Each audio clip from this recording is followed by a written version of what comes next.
सारा कुछ ख़त्म हो गया। मवेशियों का नुकसान हुआ है, फसलों का नुकसान हुआ है, मकान तो तबाह हो गए हैं।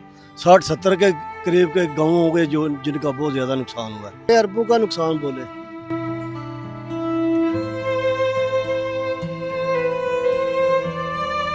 नाज़रीन, इस वक्त मैं वज़ीराबाद के मेन रेलवे फाटक पुल पर मौजूद हूँ जो मुकम्मल तौर पर तबाही के मनाज़र पेश कर रहा है।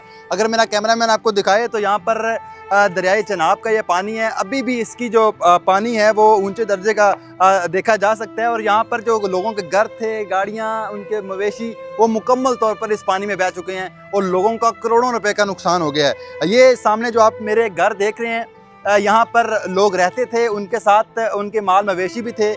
जब सैलाब आया तो ये मुकम्मल तौर पर इस पानी में बह गए और लोग यहाँ से अब नकल मकानी भी कर चुके हैं। अगर मेरा कैमरामैन थोड़ा सा आगे आपको दिखाए तो यहाँ पर लोग अब अपने घरों को, जो उनके मेन दरवाजे हैं, उनको ताले लगाकर यहाँ से नकल मकानी कर चुके हैं, यहाँ से चले गए हैं। चूँकि इंडिया की तरफ से आबी जारियत शुरू की गई और 10 लाख क्यूसिक से ज़ायद सैलाबी रेला इस दरिया में छोड़ा गया, जिसने वज़ीराबाद के इलाके को मुकम्मल तौर पर तबाह कर दिया है।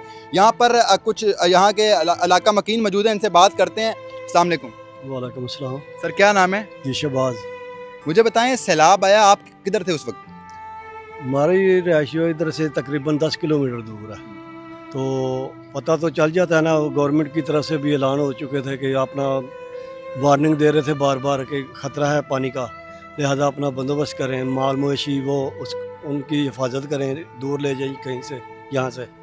तो उसके बावजूद भी कुछ लोग इधर ही रहे, उनका भी नुकसान हुआ है। इधर के आसपास के काफ़ी ज़्यादा देहात हैं, उनमें मवेशियों का नुकसान हुआ है, फसलों का नुकसान हुआ है, मकान तो तबाह हो गए हैं। इस तरह इधर वज़ीराबाद के कमो बेश 60-70 के करीब के गाँव हो गए जो जिनका बहुत ज़्यादा नुकसान हुआ है। तो यहाँ पे जिस मकाम पे हम खड़े हैं, इसके साथ कितने गांव हैं जो मुकम्मल तौर पर तबाह हो गए? ये इधर आप आगे चले जाए ना, उधर सोदरा है, सोदरे के साथ और ज़्यादा गाँव हैं, वो तकरीबन बहुत ज़्यादा, उनको 5-5, 6-6 फुट पानी जो है ना वो उधर खड़ा हुआ है। जब सैलाब आया आज से 2 दिन कबल, कितने फुट पानी था? वो तब ज़्यादा था, कितने फुट था? तब तकरीबन 7-8 फुट बता रहे थे। तो उस 2 दिन बाद तकरीबन 3-4 फुट कम हो गया था पानी। अब वो और मज़ीद भी कम हो चुका है इधर से। ये रेलवे लाइन के ऊपर से पानी गुजर रहा था 2 दिन पहले। तो ये आप नाला पलखू के ऊपर आप खड़े हैं इस वक्त, ये रेलवे लाइन के ऊपर से पानी गुजर रहा था 2 तो दिन मुझे ये बताएं, सैलाब से लोगों का कितना नुकसान हो गया होगा? आप एक अंदाज़ा क्या लगाएंगे? का आप नहीं कह सकते, अरबों का नुकसान बोले, क्योंकि मवेशी, लोगों के घर, फसलें ये मुकम्मल तबाह हुई हैं। इधर कौन सी फसल थी? ये चावल की काश्त इधर इस वक्त लगी हुई थी। ये आपका क्या अंदाज़ा है, कितने एकड़ फसल होगी ये? ये इसका अंदाज़ा तो गवर्नमेंट ही ज़्यादा बेहतर लगा सकती है, तो लेकिन नहीं, ये जो रकबा सामने नज़र आ रहा है, ये कितना रकबा था? ये रकबा तो मैं आपको बता रहा हूँ कि इधर 20-25 से ज़्यादा इस तरफ देहात हैं, इस तरफ देहात हैं, वो तो सारी मतलब कि ज़मीनों के ऊपर धान की फसल लगी हुई थी, चावल की, ठीक है ना। तो वो तो ज़ाहिर है सारी बह गई है पानी में, वो तो नुकसान है, लोगों का घरों का बहुत ज़्यादा नुकसान हो गया, मवेशियों का हुआ है। तो कोई जानी नुकसान तो नहीं हुआ? जानी नुकसान हुआ है लेकिन कम हुआ है, कितने लोग चले गए इस सैलाब में? तकरीबन 50 के करीब। वज़ीराबाद से? वज़ीराबाद से नहीं, या मुख्तलिफ है, गुजरात हो गया, वज़ीराबाद या मतलब इसी रीजन से? इस रीजन इधर। तो जिस मुकाम पे हम खड़े हैं, यहाँ पर पहले कब सैलाब आया था, कितना अरसा बीत गया? 10 साल पहले, 2014-15 में तकरीबन पहले आया। तो आप क्या समझते हैं कि इस सैलाब से जो लोगों का नुकसान हुआ है, हुकूमत को रिलीफ देना चाहिए? देना तो चाहिए ना। कुछ लोग होते हैं उनको बहुत ज़्यादा मतलब कि उनका सारा कुछ ख़त्म हो गया होता है सैलाब में, और ऐसे बहुत सारे ख़ानदान हैं कि जिनका ऐसा हुआ है नुकसान। तो मेरा तो ख्याल है कि हुकूमत को कुछ ना कुछ ताउन करना चाहिए उनके साथ। तो ये बताएं, अब तक कोई हुकूमती नुमाइंदा, वज़ीर-ए-आज़म, वज़ीर-ए-आला मरीम नवाज़ लाहौर जा रही हैं, इधर नहीं आई?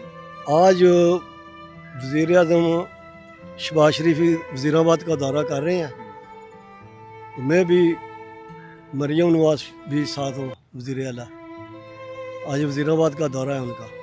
बहुत शुक्रिया। बिल्कुल नाज़रीन, जिस तरह आपने इनकी बात सुनी, चूँकि यहाँ पर लोगों का करोड़ों अरबों का नुकसान हुआ है, तो अगर मेरा कैमरामैन आपको इस साइड पे दिखाए तो वो सामने एक घर था जो इस सैलाब की जद में आया और मुकम्मल तौर पर तबाह हो चुका है। और ये मेन वज़ीराबाद की रेलवे ट्रेन फाटक है, जहाँ से गाड़ी गुजरती थी रेलवे, और इसको भी जो ही सैलाब आया तो इंतज़ामिया की तरफ से इसको मुकम्मल तौर पर रोक दिया गया था। और इस तरह मेरा कैमरामैन आपको दिखाए तो पानी का जो बहाव है, पानी का प्रेशर अभी भी ज़्यादा है, लेकिन इसको हम ऊंचे दर्जे का सैलाब नहीं बल्कि दरमियाने दर्जे का सैलाब कहेंगे। और ये सामने मेन रोड है जो वज़ीराबाद और गुजरात को आपस में लिंक करती है।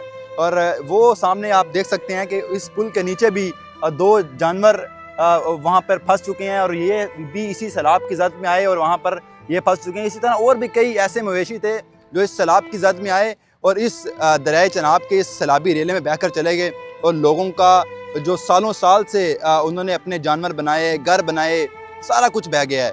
ये जो आप घर देख रहे हैं ये सारे मुकम्मल तौर पर तबाह हैं। इनमें जो सामान था, फर्नीचर था, घर, गाड़ियाँ, सब कुछ इनका बह गया है और लोगों का यहाँ पर करोड़ों रुपए का नुकसान हो गया है। तो ये मैं आपको वज़ीराबाद से अब तक के मनाज़र दिखा रहा था। तो अब तक के लिए इतना ही, मिलते हैं नेक्स्ट वीडियो में, तब तक के लिए अल्लाह हाफ़िज़।